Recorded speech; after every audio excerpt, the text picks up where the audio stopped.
What is a human soul? My first question is, does the human soul exist? Science suggests that the concept of the soul is a fundamental aspect of human nature. Humans enter a mental state of accepting something as true based on a certain level of certainty, probability, or faith, which can stem from personal experiences, knowledge, or cultural influences. A belief is a subjective attitude that something is true and held steadfast without question or evidence. A man can say, "I believe in God," even though neither he nor all the people he knows or all the people those people know have ever seen or spoken to God face to face. No one has ever claimed to have had a cup of tea with God for a friendly chat. Never. Throughout history, people who have claimed to have spoken to God have been branded as schizophrenic.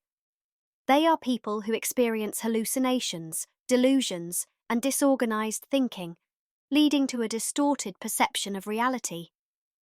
On the other hand, billions of people pray to a God they don't know exists. Society accepts you praying to what you can't see, but if you claim to see what you are praying at, you are considered a nutcase. So, what we regard as true, even though we have no proof to back up our claims, is not a statement of fact, but a statement of our own belief. Because we cannot prove our belief one way or the other, and neither can people who hold the opposite belief. Those who share our beliefs have no reason to believe as they do, as they have nothing to support their stance. My next question is, do people wake up one morning and have an epiphany? Do they say, "I suddenly believe in God"? Do they have a good reason for this epiphany? Did they dream of God? And if they did dream of God, then in actual fact, their epiphany was no more than a dream, not a scientific fact. Did you get your belief in God from your environment? Are all of your relatives active in a religion? Does your belief in God come from following everyone else in their belief, and you just go along with the crowd believing in what you can't see, because your elders told you to believe in what they couldn't see? If you don't believe in what they believe in, something terrible will happen to your soul. And I know for a fact that you can't see the soul either. For thousands of years, man has proclaimed to have a soul, even though not one human that has ever lived, or who is living today, has ever actually seen a soul. Still, churches are founded on the idealistic assumption that you have a soul, and if you don't obey the elders who also have a soul but have never seen it, that your soul will burn in hell for eternity. To keep you guessing and focused on a religion's holy doctrines, they rule over you by fear of eternal death. Here's a thought. Every person who has died is already dead for eternity. Fear of the unknown is instilled into your brain from birth. Ideologies and concepts you learn to accept, because that is the way you have been taught. Don't you have a right to believe in what you have found for yourself? You should feel comfortable in what you believe, and not be ruled over by others whose beliefs are nothing more than sociologically instilled dogmas, made up out of fear and ignorance. There are literally hundreds of active religions around the world. Which one is the right belief? Is your belief the only right one? If you can't see God, then how do you know for a fact, and what is this fact of yours, that this God of yours is no more than something you have faith in? Another question I would like to raise is, when does the soul enter the human body, and why does it do it? There aren't any scientific facts to answer this question. Some believe the soul enters at the moment of conception. If this is true, then where is the soul before conception? Is it in the sperm or the egg? Others say the soul enters the fetus 120 days after conception.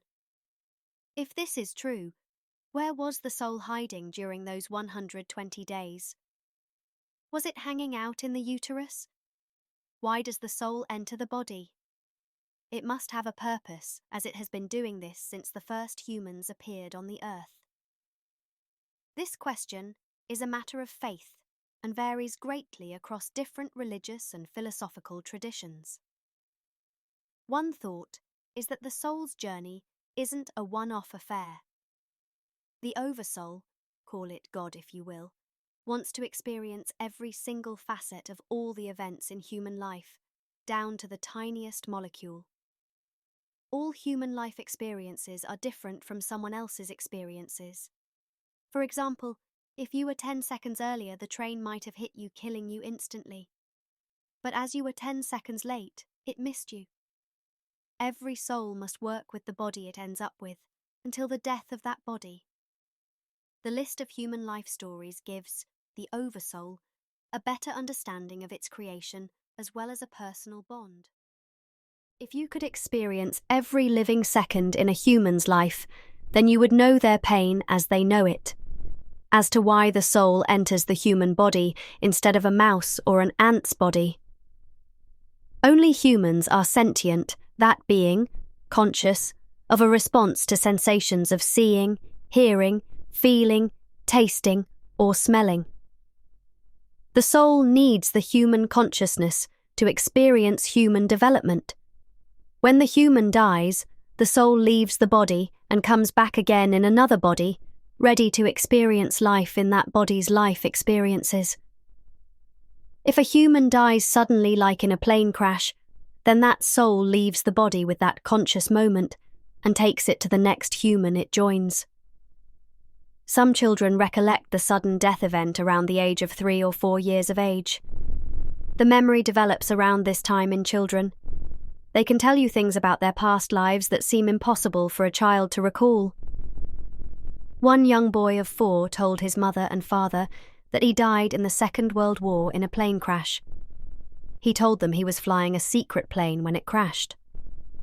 The father, who was working for an aviation company, told the son he was wrong, as he had never heard of that type of plane.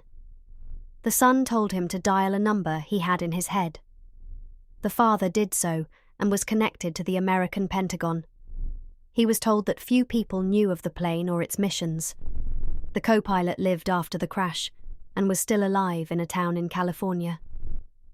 The parents arranged for their son to meet the old man, and at once the boy and the co-pilot struck up a conversation like it was yesterday. It seems the soul takes the conscious event with it when it leaves the body. Maybe the Oversoul can't interfere with the human journey, because if it interferes, the Oversoul would miss the event that the human would have experienced. I have no concrete proof of my thoughts any more than you have of the thought that in faith you believe in a God. I am not saying that there isn't a God, for surely something is happening that we don't understand.